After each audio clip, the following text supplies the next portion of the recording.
We're taking a break from our regularly scheduled programming to talk about some pressing issues that are affecting our world. A couple of weeks ago, we spoke about racism. Last week, we talked about the end of the world. And this week, we're going to be talking about deconstructionism. Now, as you probably know, to deconstruct something means to take it apart. And in the realm of philosophy, it refers to the process by which a person significantly changes or gives up their belief system. In the context of Christianity, it refers to the process of someone giving up their faith and moving toward a different belief system, such as universalism, pluralism, agnosticism, or atheism. In the last few years, there have been numerous high-profile deconstructions within the Christian faith, such as the husband-wife musical duo Gungor, pastor and author Joshua Harris, who famously wrote the book I Kiss Dating Goodbye and who actually deconstructed while living here in Vancouver. Former Hillsong and Hillsong United worship leader and songwriter Marty Sampson. I've led many of his worship songs in church before. YouTube celebrities Rhett and Link, whose Good Mythical Morning is one of the most popular channels in the world. And then within the last few weeks, Christian band Hawk Nelson frontman John Steingard. People are complex. People are complex. Everybody has a different story, and who we are today is informed largely by the journey that brought us to this point.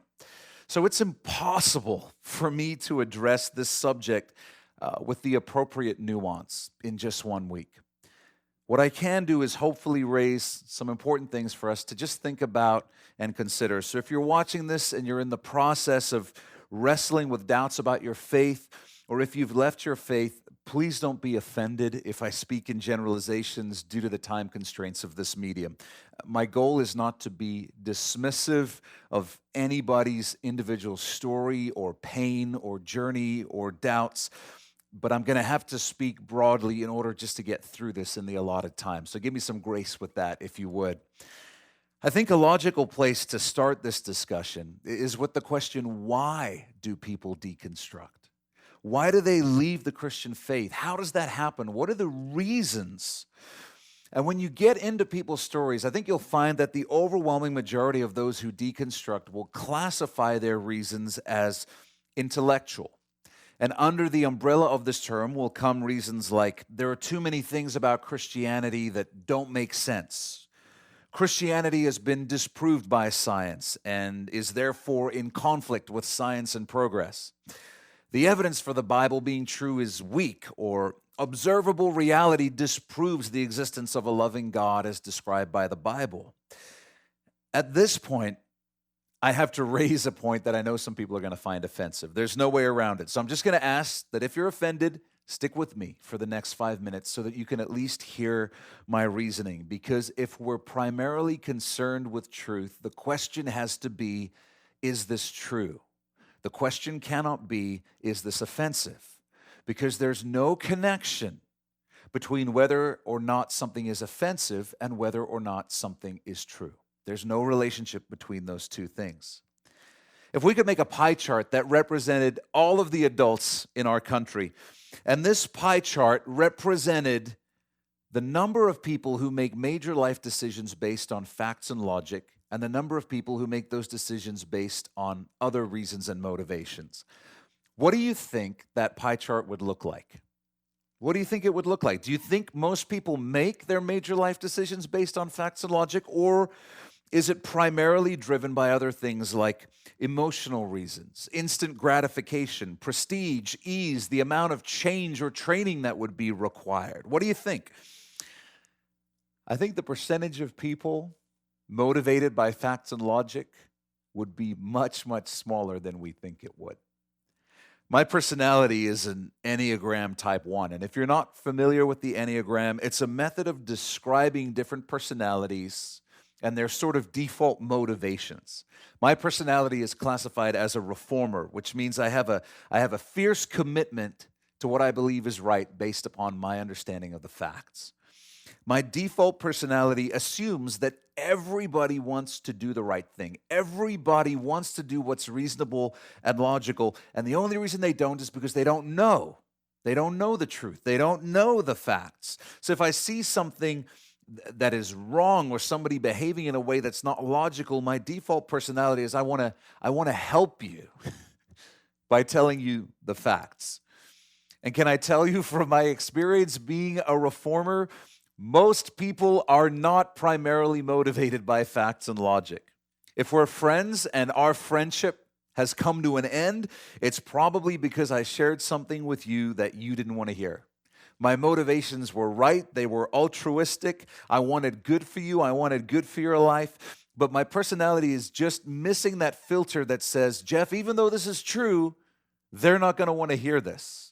And so I work on that all the time, but that's my default wiring. And so I can tell you this as well. If we pulled out another pie chart and I said, now guys, this pie chart represents the percentage of adults who believe they make their major life decisions based on facts and logic. What do you think that pie chart would look like?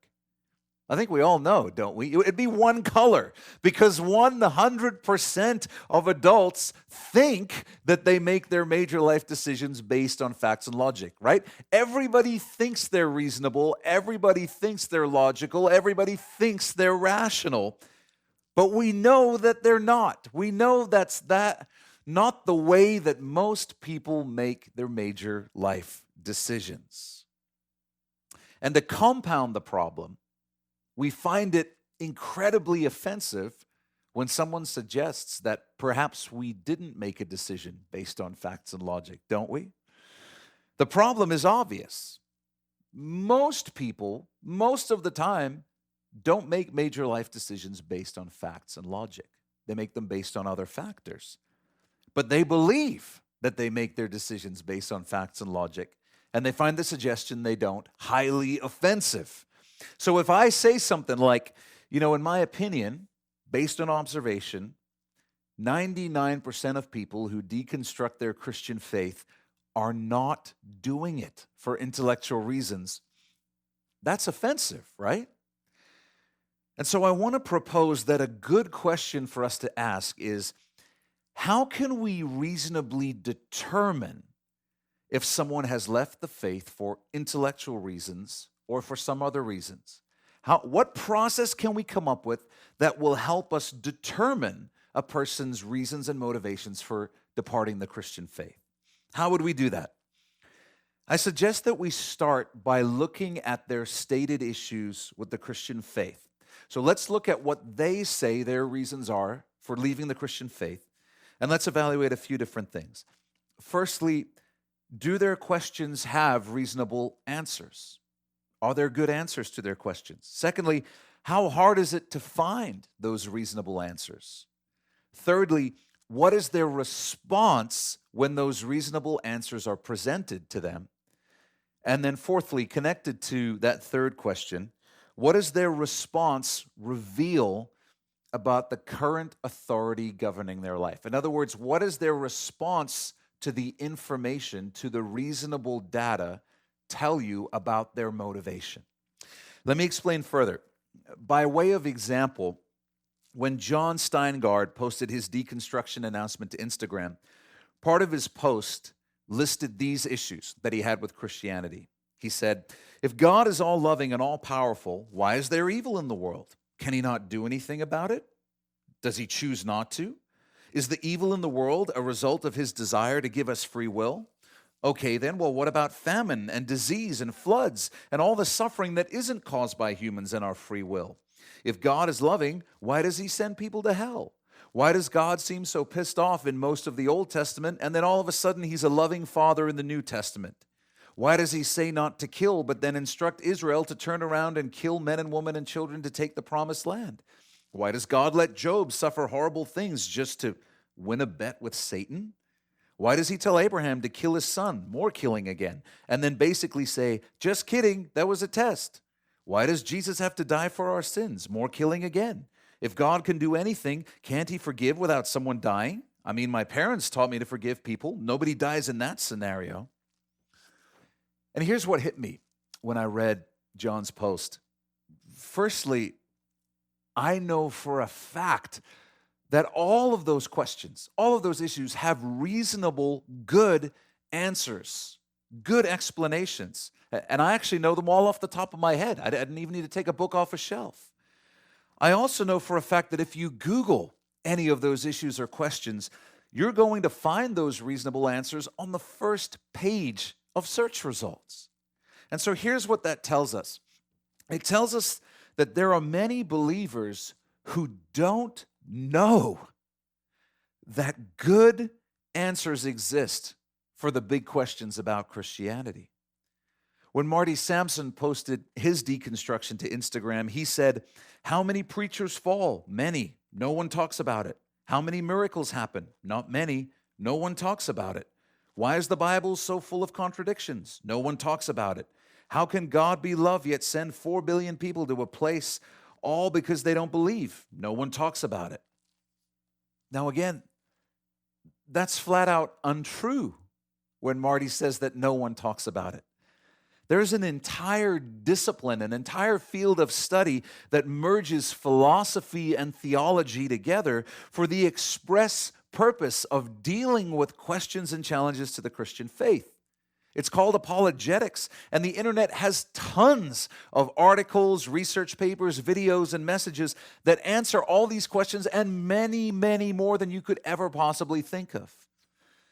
We're going to come back to why it's such a big deal that so many believers don't even know that apologetics exists. But you can see why someone might find it overwhelming if they began to be confronted by all these questions and they had never heard anybody talk about them, never heard anyone address these issues. It would be devastating to your faith. It would seem like it's crumbling before your very eyes. Secondly, posts like John and Marty's leave only two options when it comes to the Google search that I mentioned. Either they didn't do one, or they're ignoring the data when they did. Most of you are probably familiar with things like confirmation bias and the echo chamber phenomenon. Basically, we all have inherent biases that naturally cause us to gravitate towards sources of information that confirm the beliefs we already hold or desire to hold. That's just how we are unless we're intentional about gathering information from both sides of an issue. If we're not intentional about seeking it out, we'll just naturally drift towards things that confirm our existing point of view. And what this looks like in deconstruction is a person Googling something like reasons Christianity is false, taking that information and then stopping because they've found some information that reinforces the belief they would like to hold or the belief that they would like to switch to holding. But if you're actually interested in truth, if truth is the real goal, you have to Google the counter-argument too. And then you have to Google the counter-argument to the counter-argument. And you go back and forth looking for answers from both sides until you have all of the evidence, and then you can weigh it and make an informed judgment on the issue. Let me be frank, but I think very, very fair.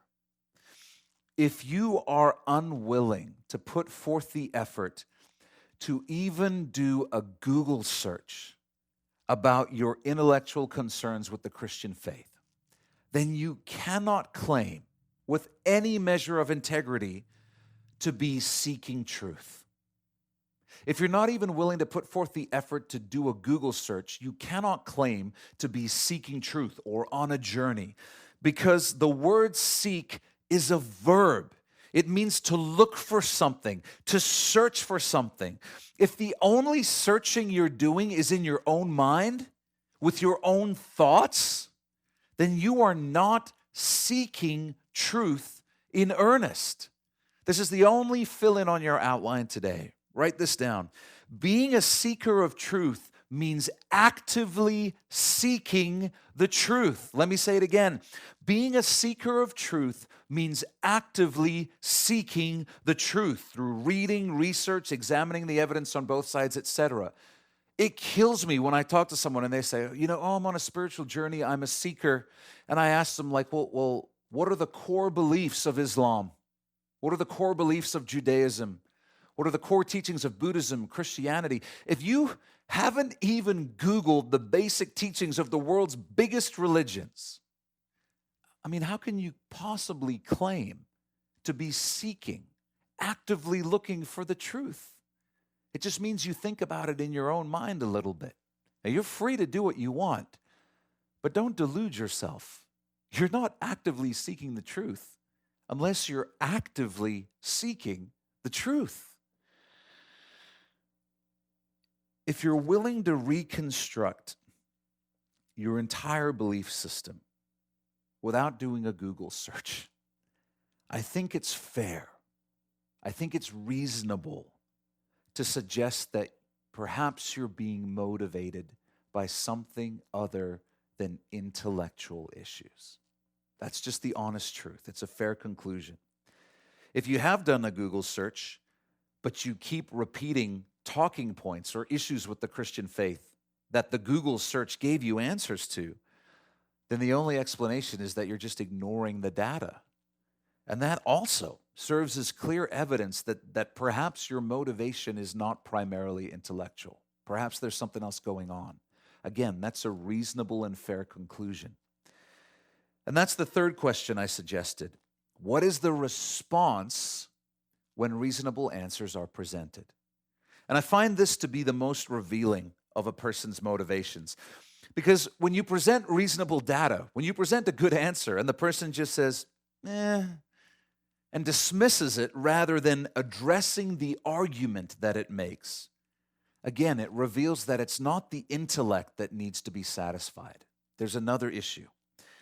When reasonable and logical answers are given, but dismissed with an answer that begins with something like, well, I just feel like, or I still feel that, it reveals that there's an emotional component in play. Because if the only issue is truth, the truth doesn't care about your feelings. It doesn't care about popular opinion. Truth doesn't care if you find it offensive. It doesn't care if it's out of step with the culture. The truth is just the truth. It doesn't care if you like it any more than gravity cares if you like it. And this leads into the fourth question I raised. What does their response reveal about the current authority governing their life? Here's what I mean. When the intellectual side of things has been satisfied and addressed, but it's still not enough, it means that there's something more important than the intellectual side of the faith in that person's life. There's something more important to them than intellectual understanding. And most of the time, it is emotional. We've elevated our feelings above intellectual truth, and we're now allowing our feelings to dictate and define what truth is. So when there's a clear, logical, rational, reasonable explanation, but we don't have the feeling that we want to have, we say, well, that's not good enough, because we've elevated our feelings above truth. Our feelings are more important to us in that moment. When you dismiss good answers with things like, well, I feel like, or it just seems like, again, it's indicative that there's a feeling that you're looking for, and so you're not going to consider or take in any information until it gives you that feeling that you're looking for. And again, that's okay. That's your right. But you need to be honest about what you're looking for, and you need to be honest about what your issues are with the Christian faith so that you don't mislead yourself. It's really important for each of us to know and understand ourselves. What I'm suggesting to you is that while most people leave the Christian faith claiming they do so for intellectual reasons, I believe that asking these 4 questions will reveal that most people leave the Christian faith for other reasons. What might those reasons be? Well, as I said at the beginning of this message, people are complex, and everybody's story is different. So I'm going to speak generally, I'm going to speak broadly about some of the reasons other than intellectual doubts that cause some people to leave the faith. Firstly, people leave the faith because a Christian, a group of Christians, or a church misrepresents Jesus. Everybody knows that Christianity presents Jesus as being perfect. He's wonderful. He's loving, he's kind, he's gracious, he's compassionate, and on and on and on we could go.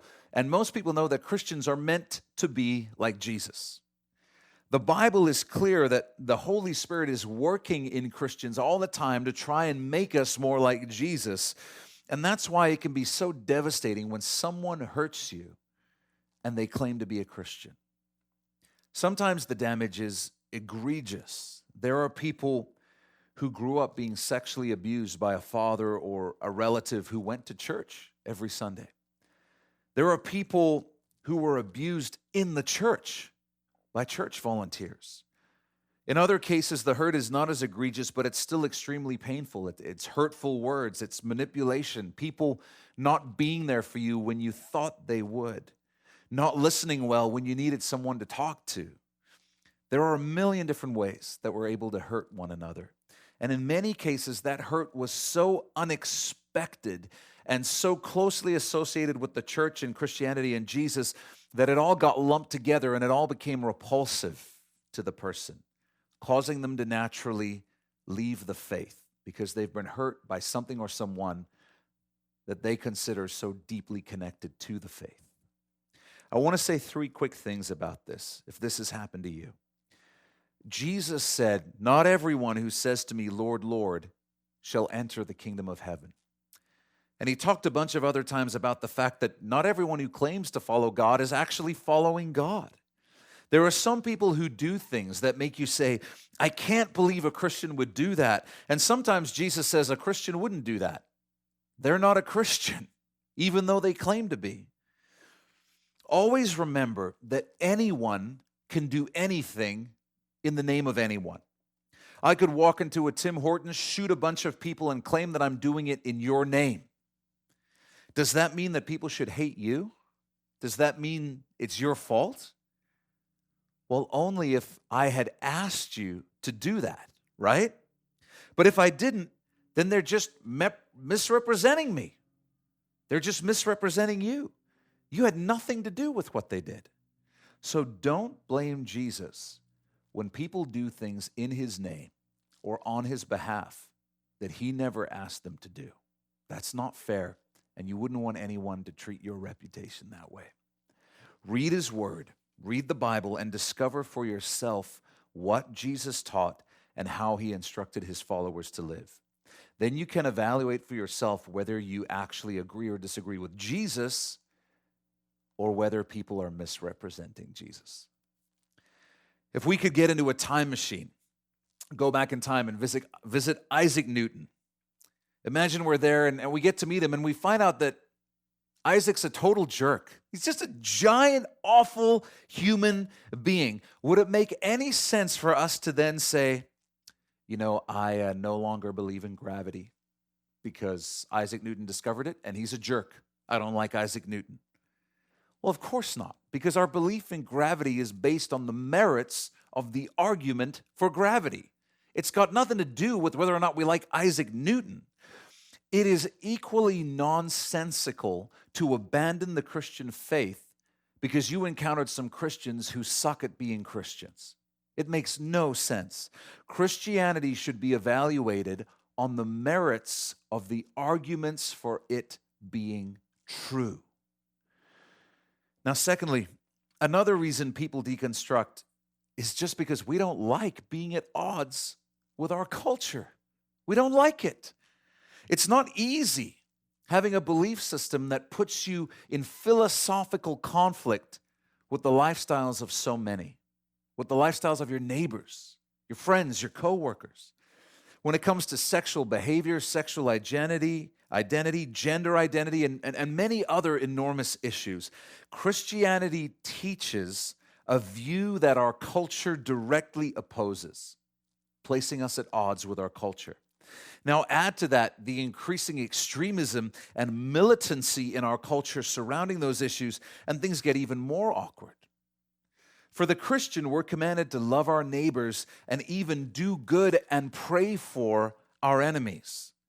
The Bible commands us to love those who are not Christians, pray for them, do good to them while viewing their behavior as sin.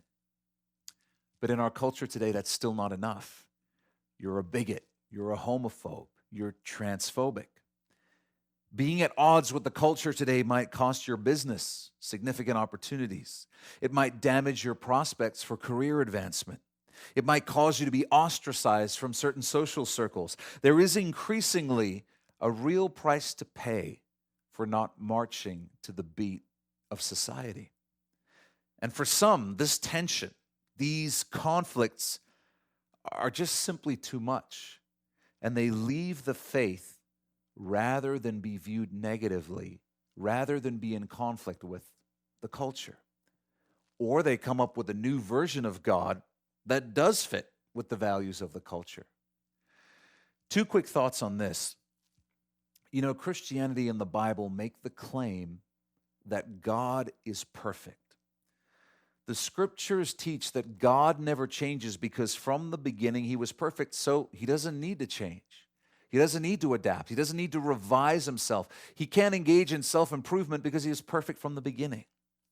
Now, if we're going to hold on to that belief, then inevitably there are going to be times in history when God's values do not align with the values of the culture, because the values of culture change. They evolve.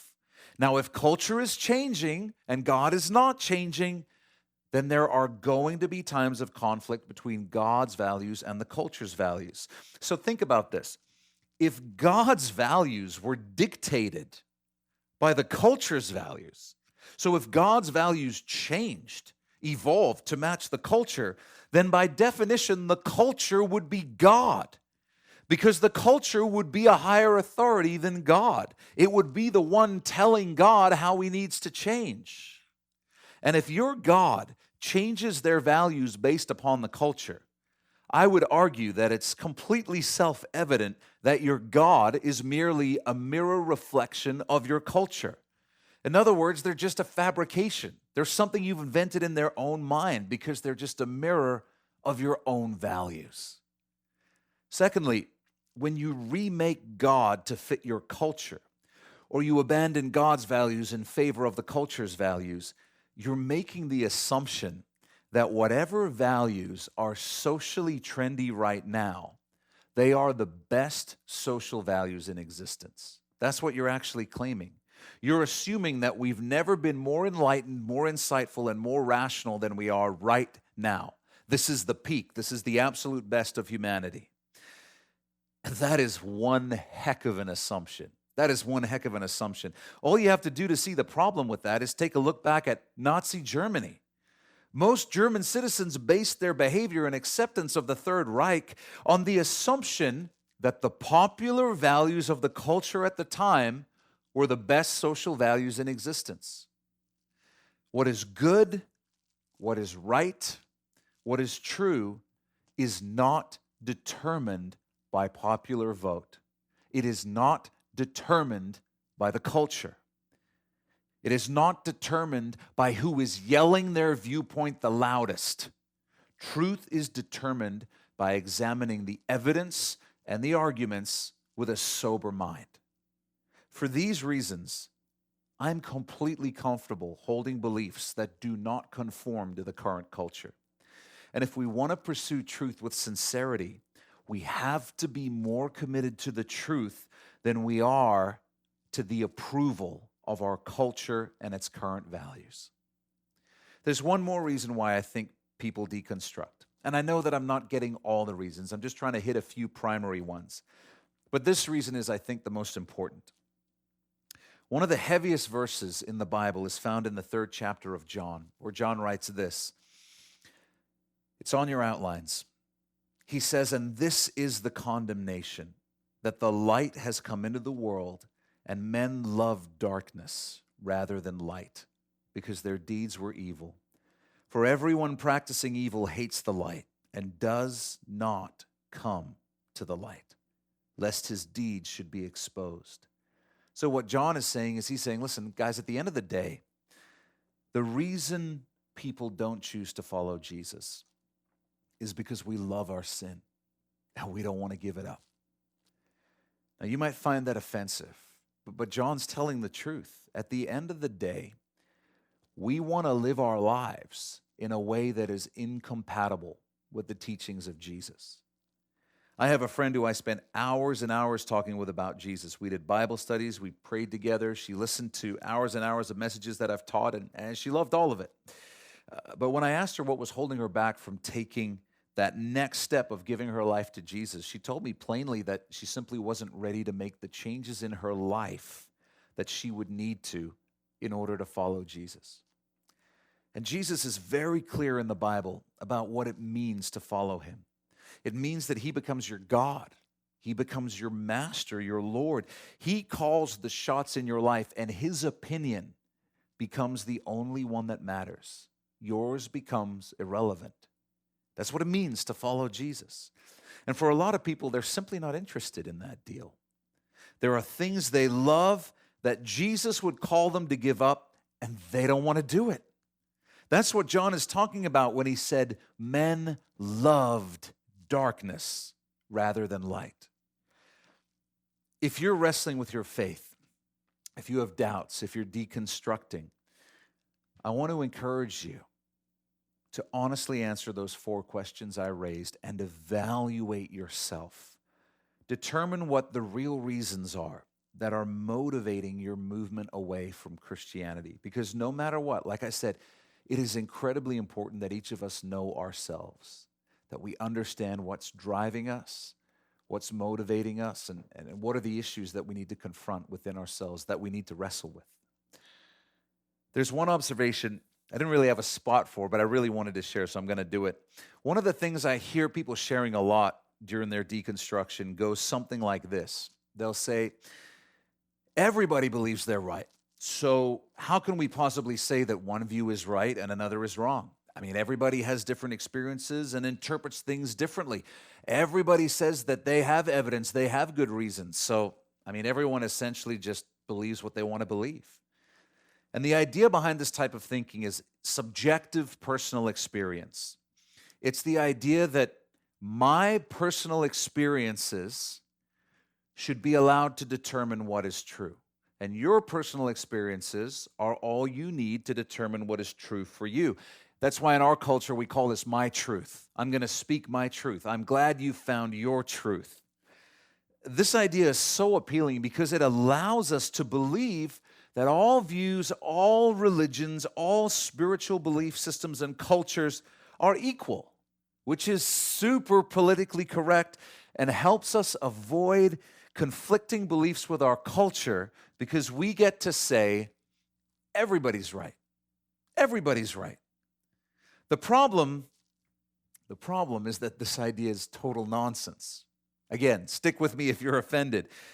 And the fact that this idea is total nonsense becomes obvious when you compare the search for existential truth to the search for truth in a criminal trial. In a criminal trial, there's a prosecution and there's a defense. And there's a trial that takes place where the evidence for both sides is weighed. And then a verdict is reached by a judge who judges what was presented. And the same approach should be taken with philosophical truth. We all understand that it would not be a sound legal strategy to stand up at the beginning of a trial and say, this trial is a sham, because who are you to say what I did is wrong?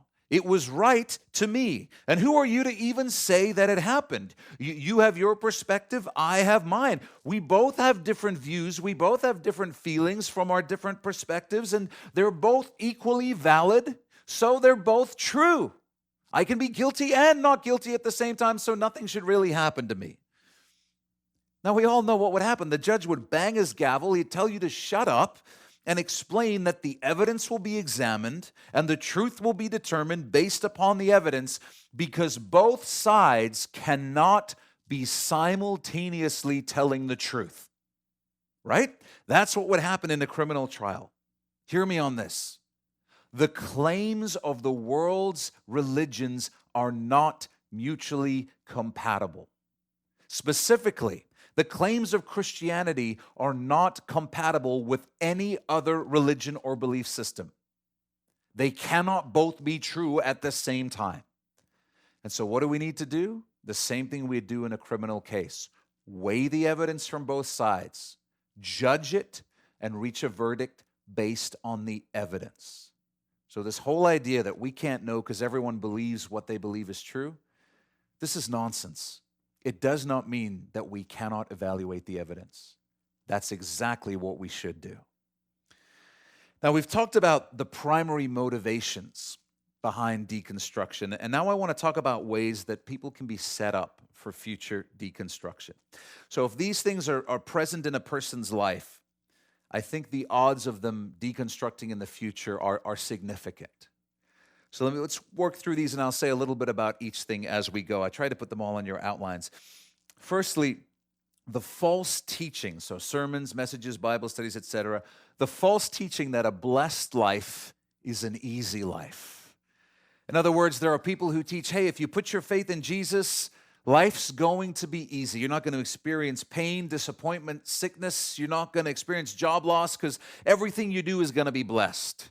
God is going to make it smooth sailing for you. And as we said earlier, Jesus was very clear. There's a cost for following him, and he talked about it a lot. And the Christian life is still full of difficulty and trials and pain and suffering. But when a person is told that that's not going to be the case, it creates this false expectation that inevitably leads to disappointment, which can set them up to deconstruct in the future. Secondly, the false teaching that sin is not a major daily issue in the life of a believer. Listen, if a person doesn't understand that even as a Christian, we have to battle our sinful flesh on a daily basis, if they don't understand that all believers still battle sin and can still fall into sin, they're going to have an expectation of other believers that is unfairly and falsely high. And that's inevitably going to lead to disappointment. When you hear a person being crushed in their faith because a Christian sinned, it means the expectation was created that all Christians are just great and they're always going to be kind and loving and wonderful. But we need to understand that we're still battling our sin. We're still human right now. If we don't get that, we're set up for disappointment. Along the same lines, viewing pastors, teachers, and other ministry leaders as something more than human. Every ministry leader, including me, is just a person. Is just a person. We struggle with sin just like everyone else. We didn't get called into ministry because we're better than anyone else. We got called into ministry because God loves to use broken things so that he can get the glory. If your faith is too deeply connected to a person, you're in for disappointment because they will let you down. They will. I love the church. I love the church. But listen to me, church. I will let you down sooner or later. I guarantee it. I hope you're blessed by what God does through me, but you need to know that the only one who's never going to disappoint you is Jesus. Everybody else will. Everybody else will. And when you realize that, you'll realize that the same thing's true about you. You're going to let everybody down sooner or later. So let's look to Jesus. Let's worship Jesus, and let's give each other grace, because we're not idolizing each other. We're idolizing Jesus. We're pursuing him. He's the one we're worshiping. Next, a lack of familiarity with popular arguments against the Christian faith. If you're raised in a sheltered Christian home and a sheltered Christian church, you're not going to hear the attacks on Christianity that are rampant in our culture. And what happens then is that our kids go off to college or public high school, and they just get bombarded by all these questions, all these issues with the Christian faith, and it all hits them at the same time, and it seems like a tidal wave of reality is crashing down on them, drowning their faith. Kids need to hear about these intellectual challenges to the faith at church or from their parents long before they hear them from the culture. Why? It's not because they're going to remember all of those answers. They probably won't. But here's what it will do. They will have learned that there are good answers to these questions, and they'll know how to go and look for them, which means their faith isn't going to be shaken when they hear a good question. They're going to be able to say, oh yeah, there's a good answer for that. I can't remember it right now, but let me go look it up and get back to you. But they're not going to flip out. Oh, I don't know, Christianity must be fake. Next thing that can set you up for deconstruction in the future, not being taught that doubts are okay and some questions take time to find an answer to. None of us should settle for poor answers or weak explanations about Christianity, about the Bible, about anything like that. Doubts are okay as long as we're actively seeking the truth. And when you've found one good answer after another, your faith is built up so that it doesn't just disappear the next time you encounter a question that you can't immediately answer. I love what Chuck Missler used to encourage people to do. He would say, if you come up with a question you can answer about the Bible or about faith, write it down, write down the date you wrote the question down, and pray about it. He said, because I guarantee you that it might be days, weeks, months, might be years, but God will get you an answer. And when he does, you can go back, write it down, and as you do that over and over, it's going to build your faith because you'll begin to see the faithfulness of God as he works you through these questions. But there are some things that we cannot even understand till we've been through some experiences, and we need to learn to be comfortable with that. Even though debates and internet comment sections and college lectures can be places where people demand an answer right now or tell you that you have to answer on the spot, you don't. And a genuine pursuit of truth doesn't demand immediate answers. A genuine pursuit of truth takes time. It takes research, it takes reading, it takes conversations and more questions. It takes as long as it takes. And so believers need to be taught that they don't owe anyone an immediate answer. As long as we're honestly going to do it, we can say, I'm going to need some time to research that because that's a really good question. I haven't thought about that. That's an interesting point. And churches need pastors and elders who are okay sometimes saying, I don't know. I haven't really had a chance to research that to the degree that I need to. Or I don't have an opinion yet because I haven't researched it enough. That's okay. We don't have to know everything right away. I think we also set people up for future failure by making non-essentials of the faith into essentials of the faith. When I say essentials of the faith, I mean things that you have to believe in order to be a Christian. You got to believe Jesus is God. You got to believe he's the only way to be saved. These things are essentials of the faith. But we can do a lot of harm by turning secondary issues into essentials. I'll just give you a couple of examples. I hope you know that believing in a literal 6-day creation of the earth is not an essential of the faith. Now, I believe that, but it's not an essential. Believing in a young earth is not an essential of the faith. Even our eschatology, as much as I love it, our eschatology is not an essential of the faith. Someone doesn't believe in the rapture, doesn't mean they're not saved. We'll explain it to them on the way up. But it's not an essential of the faith. And some of these secondary issues require a lot of research. And there's a lot of different opinions. And there's no reason to set people up to question their whole faith just because they're wrestling with a secondary issue. So let's make sure we don't make non-essential issues into essential issues. Next one, not being taught how to study the Bible. There is an epidemic today of churches who do not teach the difficult parts of the Bible. They skip them over and instead just stick with the parts that are happy, clappy, and that everybody wants to hear. And when a church does that, people are not being taught how to study the Bible for themselves. They're not being taught through participation and observation and reinforcement, hey, there are good answers. There are good explanation for these challenging passages in the Scripture. In fact, subconsciously, they're being taught that these passages are so difficult, we should just skip them because they're that problematic. Not even the pastor wants to talk about them. People in those churches are not learning, and they're not learning how to learn for themselves, which leaves them wide open to just be crushed when somebody raises a difficult question about something in the Bible. We set people up for future deconstruction when we emphasize legalism instead of biblical grace. Listen, when every message in a church has 3 practical steps, 3 things you need to do, it's legalism. It's legalism. It's crushing.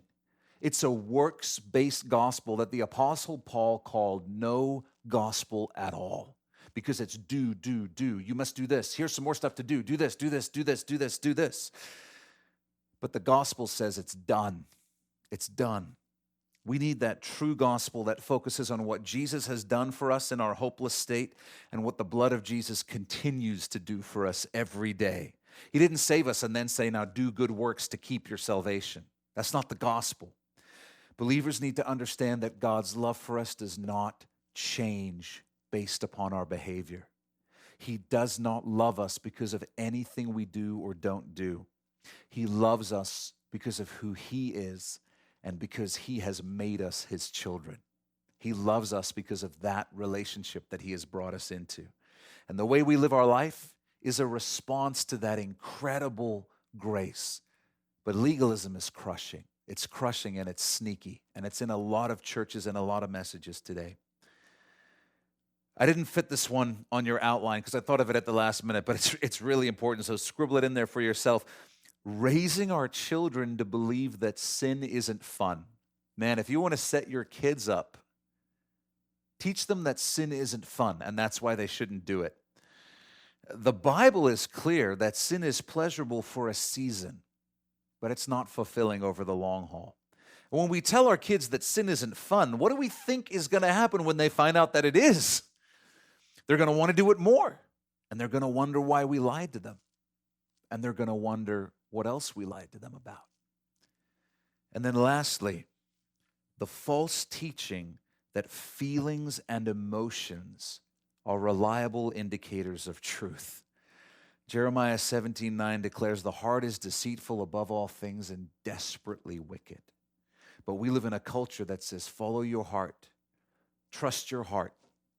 And when we allow our lives to be guided by our feelings and emotions, we make those things into our God. We make them into our God. We have to teach and we have to learn the lesson that our emotions lie to us all the time. They do not tell us the truth, and we should not allow them to be the arbiter, the judge of truth in our lives. That'd be a terrible decision to make.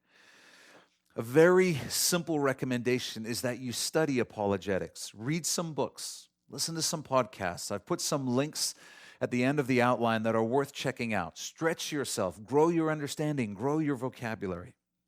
Now, parents, I know we're going long, but this is some important stuff. I had to get this in here. Parents, I need to speak to you for a minute here. This is not the world that you and I grew up in. We did not face the kind of intellectual and philosophical challenges to our faith that our children are experiencing and will experience in high school, college, and university. It is our duty as parents to equip them for these challenges. And you can do that relatively easily by just reading some books to them. Read from them a few times a week at bedtime or gather them around at a certain time of the day.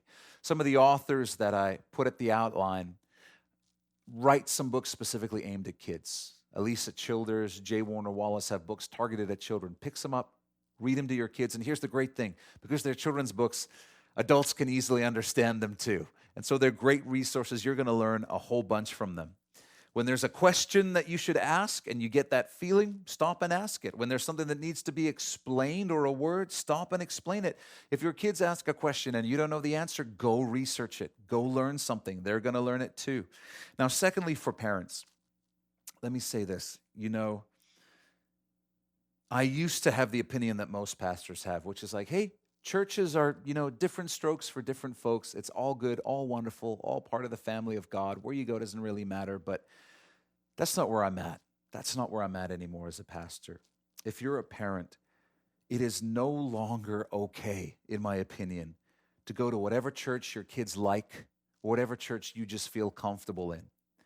Those cannot be the primary factors in determining where you go to church. You don't have to go to our church, but you do have to have your family in a church that is actually teaching the Bible faithfully, including the difficult parts. You've got to get your family to a church that gives room for doubts and questions and doesn't dismiss them, but actually tries to engage them. You got to get your family to a church that talks about the challenges to the Christian faith being raised by the culture. That stuff is not optional anymore. That's not something for just Christians who have a certain personality. This stuff is essential for families unless you want your kids' faith to be eaten for breakfast by the world as they move into those teenage years of life. If I'm scaring you, good. I hope it motivates you to address these issues and bless your kids with the understanding that they need to have. Let me encourage you, if you're deconstructing right now, question everything. Question everything. Pursue truth actively. And if you're doing that, I applaud you. If you're saying, I can't just believe because my parents believed, I applaud that. You shouldn't. You should pursue the truth for yourself, but doubt your doubts as well. Go back and forth, counter-argument to counter-argument until you've heard them all. Weigh the evidence and make decisions, judgments based on the evidence, not on how you feel. And if you're not motivated to pursue truth, ask yourself why. It is so important to know yourself and know what the actual issue is. Don't mislead yourself into thinking that the issue is intellectual if the real issue is maybe that you've been deeply hurt by somebody or something related to the church, or that you just want to live your life a different way. And be gracious to the Christians in your life. Be gracious to them. They're bugging you because they love you. And to them, this is a life and death issue. And so when they ask you about it, when they talk to you about it, it's an expression of love from them. So be gracious to them. And then the last thing I would tell you if you're deconstructing is that you can follow Jesus and be broken. You can follow Jesus and have questions and have doubts. There's room at his table for that. Now, if you know someone who's deconstructing, love them. Love them. Because they've closed a door that cannot be opened by you kicking it down. When the opportunity comes up, gently and graciously share the truth, but wait and pray for God to open that opportunity. Because if they've been deeply hurt by the church or someone in the church, they're not going to find the healing they need in the 12 evidences for the resurrection of Jesus of Nazareth. As hard as it can be, because we love them, we don't know exactly what the issue is most of the time. We don't know what's really going on inside of them. They might not even know what's really going on inside of them. So pray for them. Trust them to the grace of God and look for those opportunities, those little cracks in the door that God opens. Don't try and force the door open on your own. You know, I'm not a Christian because of personal experience. I'm not a Christian because it works for me. I'm a Christian because I've weighed the evidence, I've examined the alternatives, and I've concluded that Christianity is true. I'm going to close with this. Viktor Frankl famously chronicled his experiences in a Nazi concentration camp in his seminal book, Man's Search for Meaning. Those experiences caused him to pioneer a realm of psychotherapy called logotherapy. And he came up with that term from the Greek word logos, which was a term used by ancient Greek philosophers for the ultimate meaning, the meaning of everything, the meaning of life. Logotherapy was Frankl's theory that human nature is primarily motivated by the search for meaning and the search for purpose. And so he set out to help people psychologically by helping them find meaning and purpose in their life. Now in John chapter 1, around 1900 years before Viktor Frankl pioneered logotherapy, the Apostle John wrote about Jesus and called him the Word. And when he wrote about Jesus, calling him the Word in John chapter 1, John was writing in Greek, and the word that he used was not word, it was logos. He called Jesus the Logos, speaking of the meaning of life, the meaning of everything, the Logos. This is what John said in John chapter 1. He said, "In the beginning was the meaning of life, and the meaning of life was with God, and the meaning of life was God. All things were made through him. In him was life, and the life was the light of men. And the light shines in the darkness, and the darkness did not overcome it. He was in the world, and the world was made through him, and the world did not know him. He came to his own, and his own did not receive him. But as many as received him, to them he gave the right to become children of God, to those who believe in his name. And the meaning of life became flesh and dwelt among us. And we beheld his glory. The glory as of the only begotten of the Father, full of grace and truth. And of his fullness we have all received, and grace for grace. For the law was given through Moses, but grace and truth came through Jesus Christ. The meaning of life, the purpose of everything, the answer to everything, the logos, is Jesus Christ. And if you pursue truth relentlessly, I believe that you will find Jesus, the logos, at the end of your search. Would you bow your head, close your eyes, and pray with me? Father, thank you so much that you have shown us more than enough to know that you're true, to know that you're for us, to know that you're good, to know that your word is real and honest. And Father, thank you that you have shown us enough for us to be able to trust you through the unanswered questions. Lord, and for those of us who've been following you for a while, I know that you've shown us enough that we're at the place where if some questions never get answered till we get to meet you face to face, that's okay. You've shown us more than enough, and we trust you, Lord. And then, Father, for those of us who are wrestling with unanswered questions, we just lay them at your feet right now, and we trust them to you. And we ask that you would give us answers, Lord. We ask that you would give us revelation, but we will trust you with the timing, and we will trust you to give us those answers.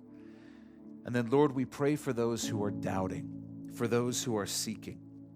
Lord, would you help us to strengthen them, to encourage them, Lord, and to love them well in this time. Father, would you use us to reach them, and Lord, would you lead them to the truth that they are seeking? Would you reveal yourself to them? And Father, we pray for healing for any who have been hurt by anyone claiming to be a believer, for anyone who's been hurt by us, for anyone who's been hurt by the church, because we're human, Lord. Lord, forgive us where we've failed to represent you well. And God, give grace to those who are hurting, that they may forgive as well, and come to see the church not as the people who are in it, but as Jesus, and broken people who are loved by Jesus, trying to slowly become more like Jesus.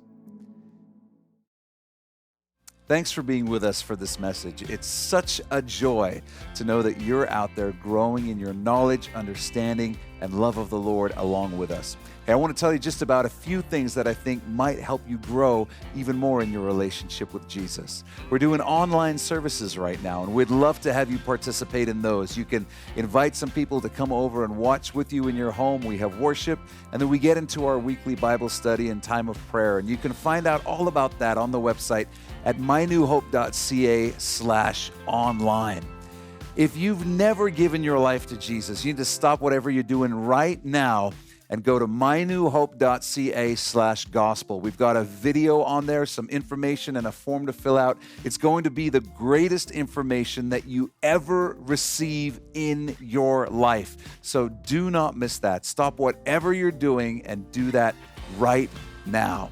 Hey, if you've been blessed by the teaching ministry of New Hope Church, we'd just love to hear about what God is doing in your life. It encourages our congregation who invests so much in helping make this happen, and it blesses me as a pastor as well. So if that's you, we'd love to know what God's been doing in your life. Send us an email, info@mynewhope.ca. And then finally, if you'd like to support the teaching ministry of New Hope Church, you can do that online at mynewhope.ca/give. Hey, I love you, Uppercase C Church. God bless.